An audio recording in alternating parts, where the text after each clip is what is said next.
Bonsoir. Nous sommes ce soir en train de vivre une très très grande soirée dans le calendrier hébraïque. D'un côté, on peut dire qu'on arrive à la fin des fêtes du mois de Tishri. Il nous reste plus que Simchat Torah. En Israël, Shemini Atzeret et Simchat Torah, c'est un jour. En France, c'est 2 jours. Mais on est au bout. On est peut-être au bout, mais la pression et surtout le côté essentiel et capital de cette soirée n'est surtout pas à négliger. Vous savez, la Gemara nous dit que quand une personne est rappelée par le Créateur, on lui demande Tzipita la Yeshua, est-ce que tu as attendu vraiment de tout ton être la délivrance? Et on a l'habitude de comprendre que cela signifie tu as attendu le Mashiach. Bien sûr, ça veut dire cela aussi.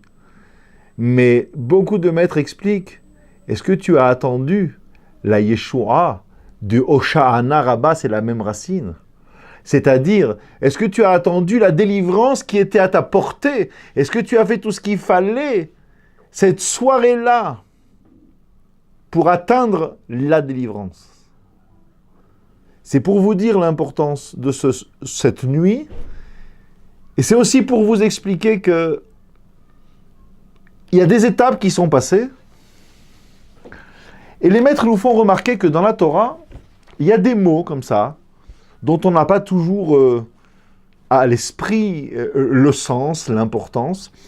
Un tout petit mot, en hébreu, biblique, c'est le mot « ach », avec un « chaf ». Avec un « hed », c'est le frère, c'est pas ça.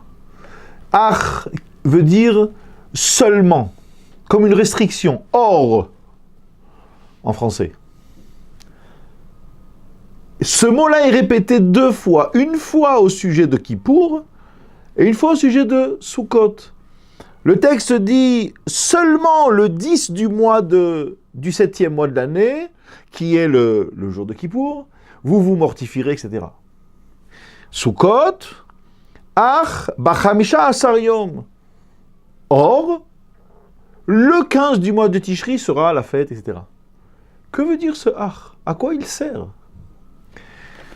Je viens de dire qu'il représente une notion de restriction, j'explique. C'est très important. Il y a des gens qui peuvent penser que les choses sont liées, comme un jeu de cartes ou un jeu de domino, et que si on a manqué une occasion, eh ben, on a raté tout. Tout est perdu, on en reparlera l'année prochaine si Dieu veut. Ou on n'a pas tout raté, mais on a raté une bonne partie. Je m'explique. Je suis même pas allé à Rosh Hashanah écouter le chauffard. J'avais d'autres soucis, j'avais beaucoup de problèmes au bureau, et j'ai pas pu m'occuper de ça, etc. Et j'ai pas fait ce qu'il fallait. Bref, est-ce que le jour de Kippour a un sens pour moi? Question qui a l'air à la limite ridicule, elle ne l'est pas. C'est une question typiquement juive. J'ai pas fait ça, mais est-ce que je peux quand même faire ça? Est-ce que j'ai droit à ça? La réponse est oui, ach. Même si tu n'as pas été complètement en phase avec ce que le Créateur t'a demandé à Rosh Hashanah, Kippour, c'est aussi pour toi, bien sûr, et c'est peut-être surtout pour toi. Alors va prier, donne le meilleur de toi-même ce jour-là, parle avec Dieu, règle tes problèmes avec ton prochain. Je te dis franchement, même Kippour, cette année, c'était pas au point, j'étais fatigué, pas malade, juste pas très en forme, je suis même pas allé à la synagogue. Bref, est-ce que Sukkot a une importance pour moi maintenant? Mais j'ai pas vécu les autres. C'est comme des portes qui s'incluent les unes dans les autres. Si j'ai pas passé la première porte, je peux pas passer à la deuxième ou à la troisième. Donc Sukkot, la joie de Sukkot, la simcha de Sukkot, c'est pas pour moi, parce que j'ai raté avant, quoi. J'ai raté les tachanot, j'ai raté des stations. La Torah me dit non, pas du tout. Sukkot, ach, bachamisha asar yom. Même ça, Tu as manqué les 2 premières stations? Ok. Simchat Torah reste pour... Sukkot reste pour toi une fête de joie, alors donne-toi maintenant dans la joie des mitzvot. Et là arrive Hoshana Rabbah. Hoshana Rabbah, c'est cette nuit qui s'appelle la nuit Yom Ha-Safvan, comme dit le Zohar, le jour où ce sont les lèvres qui sont les plus importantes. Ou on dira autrement Yom Ha-Arava, comme tout le monde le sait. C'est le jour où on enlève on sépare les espèces du loulav et on garde la harava. C'est-à-dire celle qu'on n'attendait pas, quoi. Moi, j'aurais préféré garder le hétrog. En plus, ça sent bon, c'est agréable et tout. Pas du tout. Tout ça, ça se met de côté. Tu prends la harava, celle qui, dans la symbolique, est la plus pauvre. Quelle que soit la symbolique qu'on utilisera, c'est toujours l'élément le plus pauvre, mais qui représente les lèvres. Ces feuilles longues comme ça, comme la myrrhe représente... La feuille de myrte représente l'œil, eh bien la longue feuille fine de harava, de la saule, représente les lèvres. Cette journée-là, c'est celle où les lèvres, où la prière a toute sa place. Et écoutez bien cet enseignement extraordinaire des maîtres. Vous savez, chaque mois a ses règles dans la décision, est-ce qu'il va être un mois de 29 jours, un mois de 30 jours. Il y a des jours où certaines fêtes ne peuvent pas tomber. Ça va poser des problèmes. Imaginez Tisha B'Av tomber Shabbat. On ne peut pas. Le mois de Tishri, dans lequel nous sommes, c'est un mois où beaucoup de règles comme ça s'entrelacent et il faut trouver le chemin au milieu. Eh bien, écoutez bien, tout le calendrier du mois de Tishri est construit autour de Hoshana Rabbah. C'est-à-dire, il ne faut pas que Hoshana Rabbah tombe un Shabbat. Bon, et si Rosh Hashanah tombe Shabbat, c'est pas important? Non, c'est pas important. Mais on va sonner qu'un jour sur 2. Et alors? Eh bien, on sonnera un jour sur 2. Kippour, si ça tombe Shabbat, c'est pas grave? Non, pas du tout. Pourquoi c'est pas grave? Mais c'est une grande question dans la halakha de savoir est-ce que quand Kippour tombe Shabbat, ça pose un problème? Il y a une mitzvah de manger Shabbat, il y a une mitzvah de se réjouir Shabbat. Alors à cela, il y a des réponses très très fortes et très intéressantes, mais c'est un problème. Ouais, tout ça, ça se résout. Mais au Hoshana Rabbah qui tombe Shabbat, c'est impossible à entrevoir. Ah, pourquoi? Parce que cette nuit-là, cette journée-là, c'est une journée où la personne comprend que tout est entre ses mains, ou plutôt, tout est dans sa bouche, dans ses lèvres. Il suffit qu'il décide de s'adresser à Dieu. Or, quand on sait que c'est la dernière chance qu'on a pour obtenir la Yeshua, la délivrance, et chacun dans ces sujets dans lesquels il est enfermé, dans ses soucis, et il demande à Dieu de l'aider à en sortir, c'est sa Yeshua à lui, c'est sa délivrance à lui. Ce jour-là, on prie, on supplie, on pleure. Ça en fait pas Shabbat. Ça, il n'y a pas de place pour des demandes personnelles, ni des supplications, et ni des pleurs. Donc ça ne peut pas être Shabbat. Vous vous rendez compte, un calendrier entier des fêtes, des jours austères du mois de Tishri, tout entier autour de la question, surtout que Hoshana Rabbah ne tombe pas Shabbat. Voilà un premier enseignement qui, me semble-t-il, est d'une grande importance. Maintenant, quoi faire? Comment entrevoir cette nuit-là?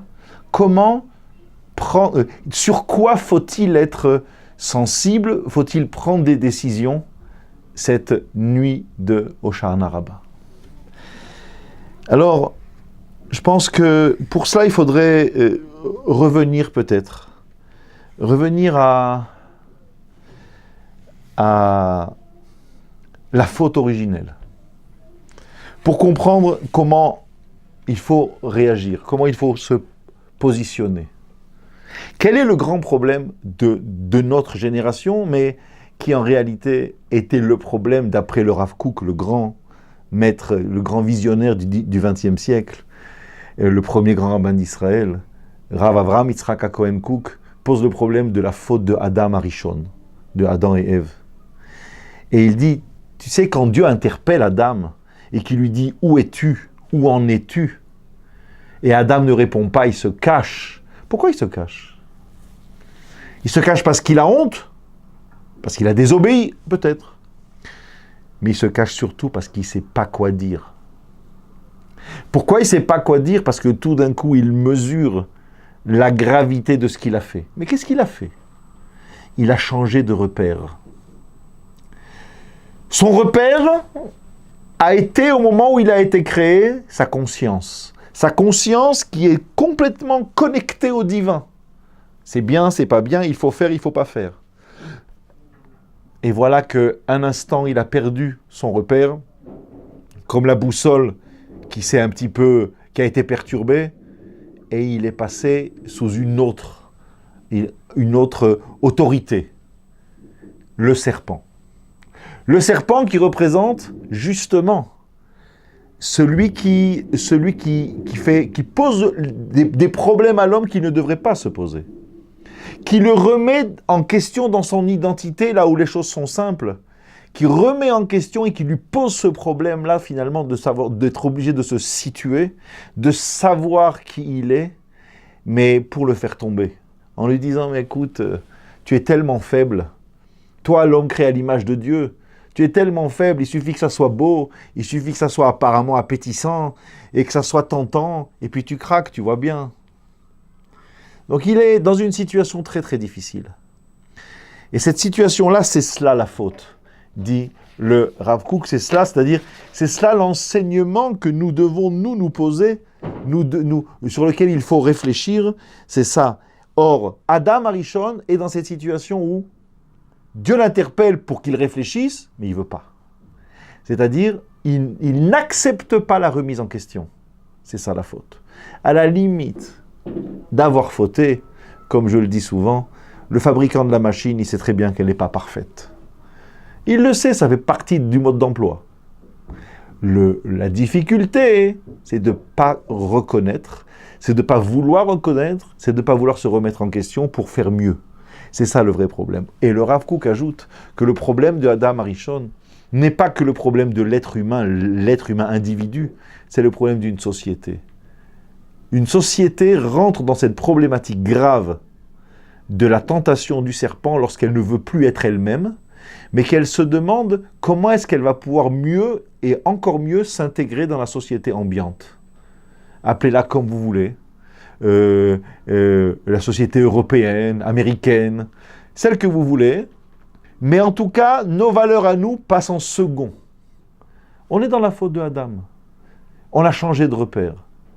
On vit dans un monde où il faut savoir s'adapter, bien sûr, mais on n'oublie jamais et on ne perd jamais nos valeurs.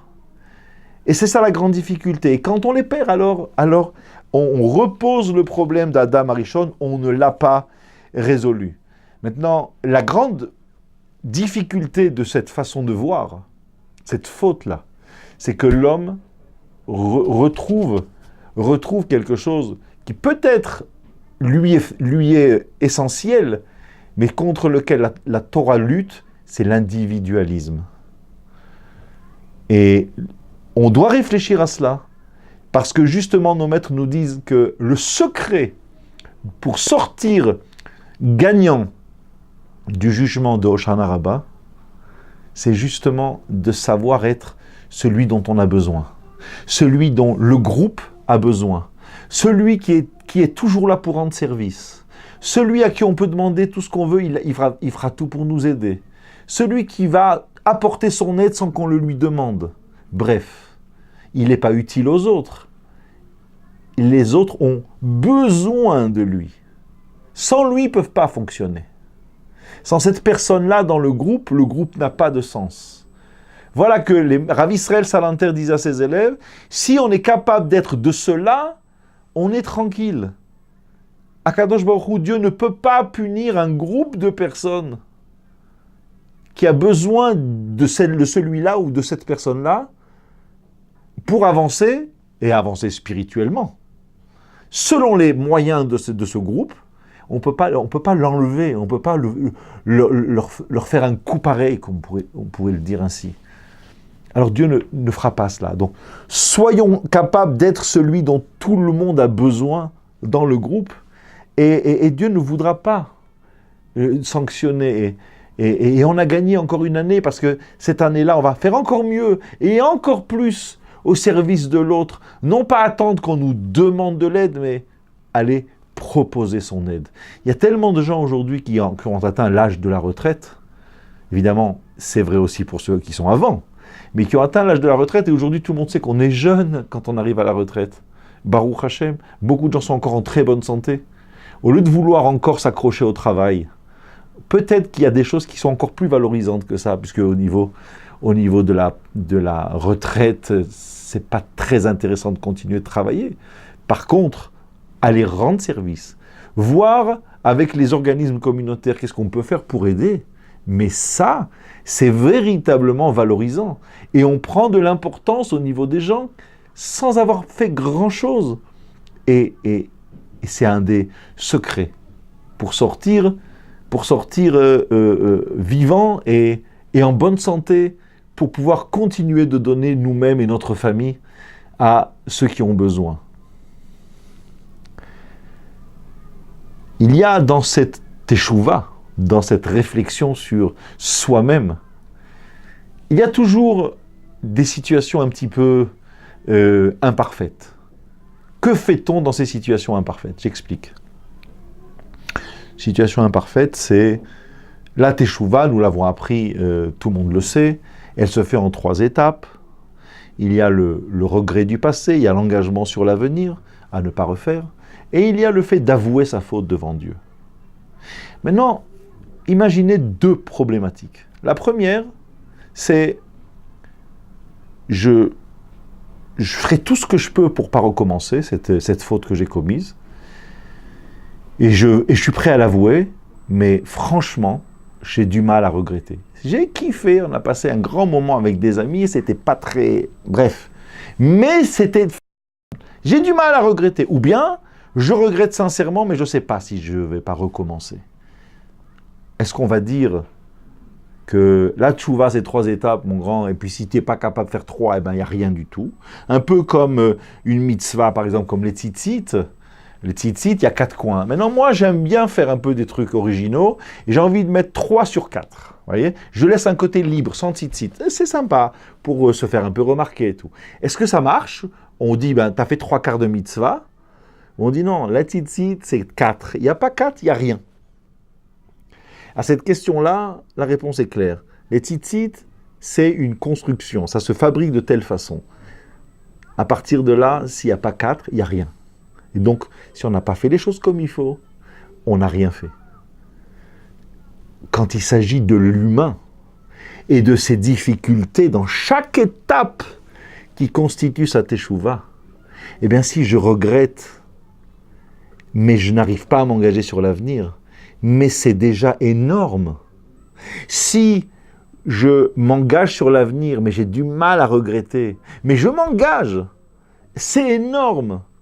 Et nos maîtres nous disent, mais Dieu dans sa miséricorde saura apprécier cela, donc ne te méprise pas toi-même en pensant, mais de toute façon, tu n'es pas capable d'aller au bout, donc que vaut cette teshuva? Mais non, cette nuit-là, on demande à Dieu d'accepter cette volonté qu'on a d'avancer, de construire, de faire mieux, même si ce n'est pas parfait. Mais il faut qu'on le dise, il faut qu'on en parle. La deuxième question, c'est, j'ai fait exactement toute la démarche qu'il fallait le mieux possible. Mais j'ai tenu 1 mois. Un peu comme le fumeur. Il a tenu, plus les jours passent et plus c'est dur, mais il n'a pas fumé, au bout d'1 mois, il a craqué. Est-ce qu'on dit, bah, écoute, t'as pas été capable de tenir ton engagement sur une année, eh ben désolé, désolé, ça s'appelle pas une teshuva, et c'est tout. Ou bien non, on dit, t'as tenu 1 mois, mais c'est magnifique. On commence un nouveau dossier. Ah, t'as recommencé, ben d'accord. On recommence. Et sur ça, il va falloir prendre le temps de réfléchir et de faire mieux. Mais t'as tenu 1 mois. On ne peut pas savoir quand une personne décide de tenir sa langue, puisqu'on parle des lèvres et de la prière, mais il y a aussi la langue et le mal qu'on fait. Une personne qui a un peu trop de facilité avec cela, un jour seulement, pendant 24 heures, il a lutté contre lui-même, ou elle a lutté contre elle-même, pour ne pas dire de choses qu'il ne faut pas dire selon la loi, mais on ne peut pas imaginer les lumières qu'il recevra ou qu'elle recevra, cette personne-là. Pour une journée. Alors 30 fois 24 heures, mais c'est énorme comme mérite. Ah, ça aurait pu être mieux. Ouais, d'accord. Mais non, l'homme est faible, encore une fois, et c'est pas toujours simple. Donc c'est très important de savoir cela, parce qu'on peut plus facilement s'approcher vers Akadosh Baruch Hu pour lui dire, voilà ce que j'ai fait le mieux possible, c'est très difficile, j'espère que je vais pouvoir tenir, mais aide-moi. Encore une fois, les lèvres, Yom Ha'arava. Et si on est capable, comme disent les maîtres de la Chassidoute, alors le mot Arava devient non pas Arava, mais Areva. Notre prière devient agréable. Le mot précis, c'est suave devant Dieu. Cette prière-là de celui qui n'a pas grand-chose, qui n'a pas été vraiment capable de faire beaucoup d'efforts, mais qui veut se ressaisir maintenant, et qui donne le meilleur, mais cette prière-là, elle a une valeur extraordinaire devant Dieu. Pour conclure, je voudrais arriver au titre finalement, le titre qui était « Délivre-nous en l'honneur de ton saint nom ».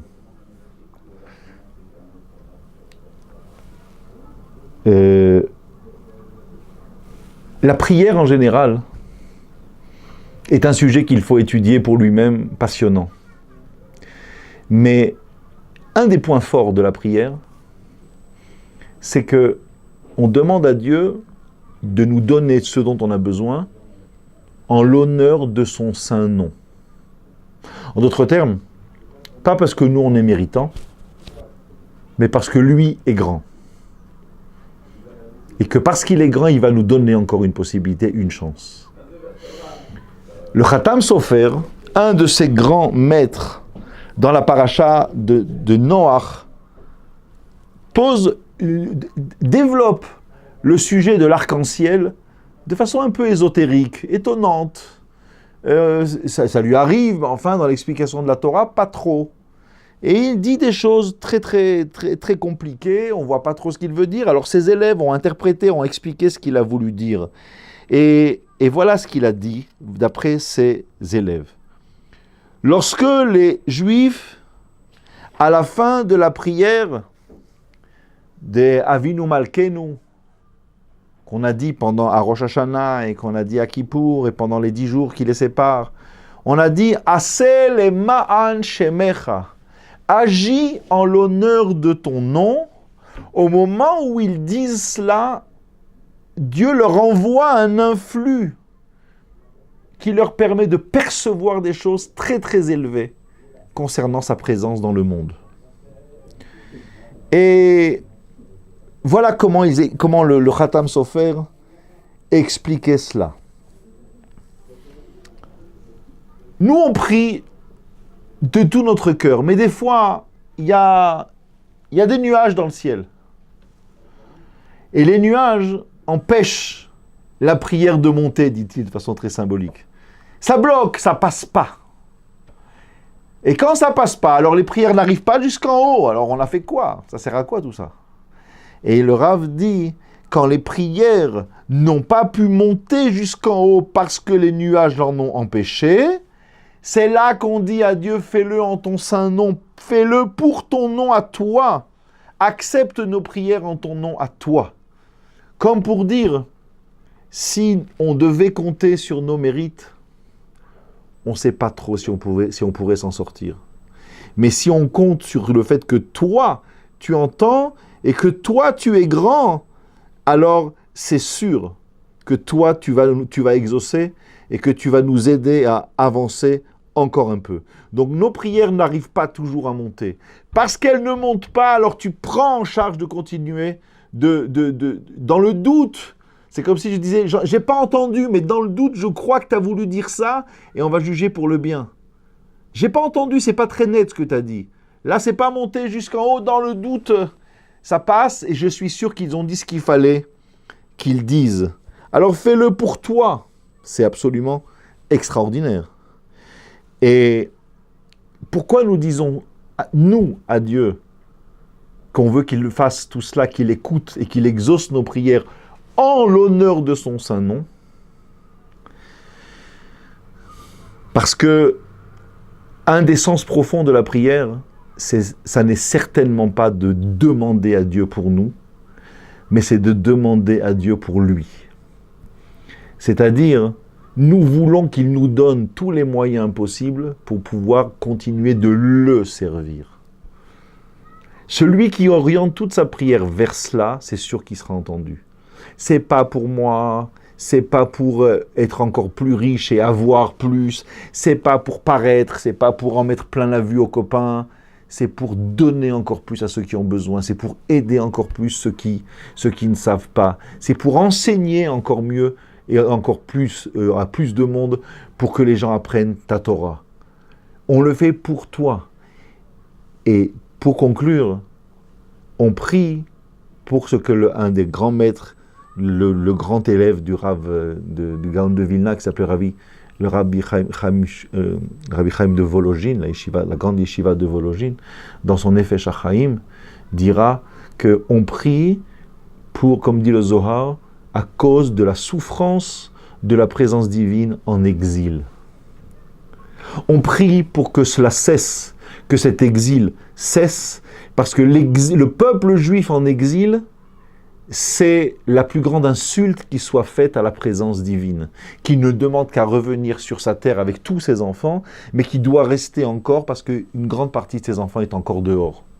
Et comme ainsi dit le Rabbi Chaim de Volojine, mais à une époque où il n'y avait pas de juifs encore, ou pas vraiment de juifs ici, il dit on doit prier pour que cet exil cesse.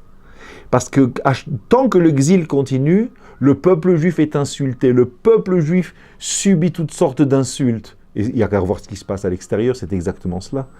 Alors, on ne veut plus continuer comme ça, parce que quand le peuple juif est insulté, quand le peuple juif est pointé du doigt, quand on l'empêche de faire la shrita, quand on sent arriver à l'horizon des problèmes avec la Brit Mila, comme chez nos voisins, alors c'est la plus grande insulte qu'on puisse faire à la présence divine. Parce qu'on va dire, ouais, si Dieu était vraiment avec ce peuple-là, tout cela n'arriverait pas. Or, on peut leur faire ce qu'on veut. C'est plus comme la sortie d'Égypte, où ils étaient intouchables. C'est plus vraiment ça. Alors on peut leur imposer, on peut leur faire des problèmes. Le fait qu'on puisse dire cela, dit le Rav de Volojine, eh bien, c'est la plus grande insulte qu'on puisse faire à la présence divine dans ce monde. Alors que nous ayons tous le mérite d'être délivrés de tout ce qui nous perturbe en ce moment dans notre vie, pendant cette nuit-là de Hoshana Rabbah, et surtout qu'on n'oublie pas de faire cet effort-là, de sortir un peu de soi-même, et de demander que tout ce qu'on puisse obtenir de meilleur, on puisse l'obtenir pour servir Dieu encore mieux, et si possible, le servir encore mieux avec une galoute, un exil qui tire à sa fin. Je vous souhaite à tous ce que les maîtres appellent Pitka Tava, c'est-à-dire que les petits papiers qui vont être transmis pour sceller le jugement de chacun, soient pour nous tous des ptakim, des petits papiers qui soient pour la santé, pour la réussite et pour la hatzlacha, la réussite de chacun d'entre nous. Amen.